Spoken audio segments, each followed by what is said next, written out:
طبعا طلع النهارده عشان كلمكم على حاجتين مهمين جدا. طبعا في البدايه ببارك لجمهور نادي الزمالك العظيم طبعا على مكسب المقاولين 3 لا شيء، وعوده شيكابالا لمستواه المنتظر، وان شاء الله باذن الله الدوري الزمالك في 100 عقبه. طبعا النادي الاهلي ماشي بشكل كويس، نتمنى له التوفيق.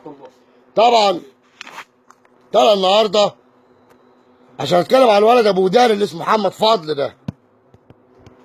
بعد ماتش الزمالك والمقاولين المذيع بيساله المقاولين قادم؟ قالوا طول عمرنا بنسمع الزمالك قادم، المقاولين موجوده على طول. عيب. بص يا عم محمد بقى، محمد فضل الحسيني زهران 12 اغسطس 1980، 36 سنه، ولد ابو قريه النسيميه مركز المنصوره الدقهليه، من عيله عطله، عيله محترمه طبعا وعيله كبيره. كليه الحقوق، اسم لغه انجليزيه، جامعه القاهره. بص يا عم محمد بقى، تطلع تقول لك كلمتين تقفل فيلمين بودانك دي عشان تلعب في الزمالك مش هيحصل. كلام واضح. نادي الاهلي طبعا استغنى عنك ببلاش.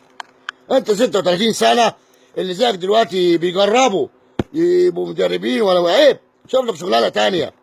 اذا كنت فشلت انك تبقى محامي، فانا اعرفك يعني ايه محاماه كويس. عيب. ويعني ايه قانون. هعديها لك المره دي طبعا عشان عيله عطله عيله محترمه، وشعب التقاليه شعب محترم. الحاجه التانيه، الواد ابن الجزمه اللي اسمه تخطيف شريف جمعه ده، منزل بوست امبارح يكتب يقول لخالد غندور فطوطه بيقلق من مكالماتي.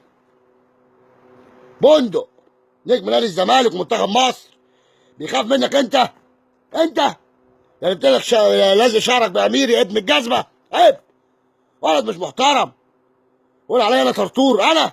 انت يا ابن حسنيه يا اللي 2006 كنت شغال عند حوله غانم سواق، تقول عليا انا مرتضى منصور طرطور؟ وحياه امك نجيبك بلبوس يا ابن الكلب. ناس تقول تشتم الحرف في داهيه.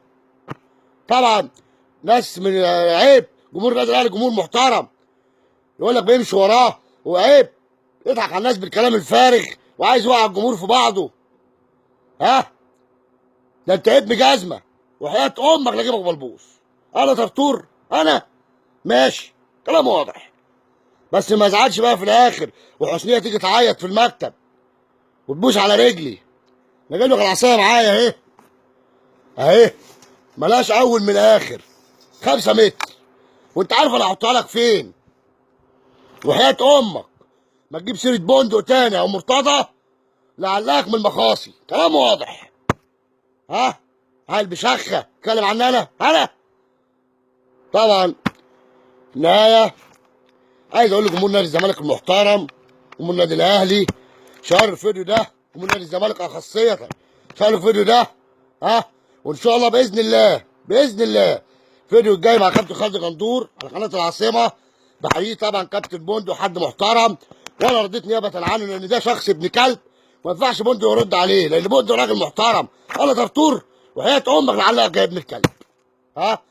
في الأخير لا يسعني إلا شكر حضراتكم. تقبلوا تحياتي خالد الكردي. إلى اللقاء.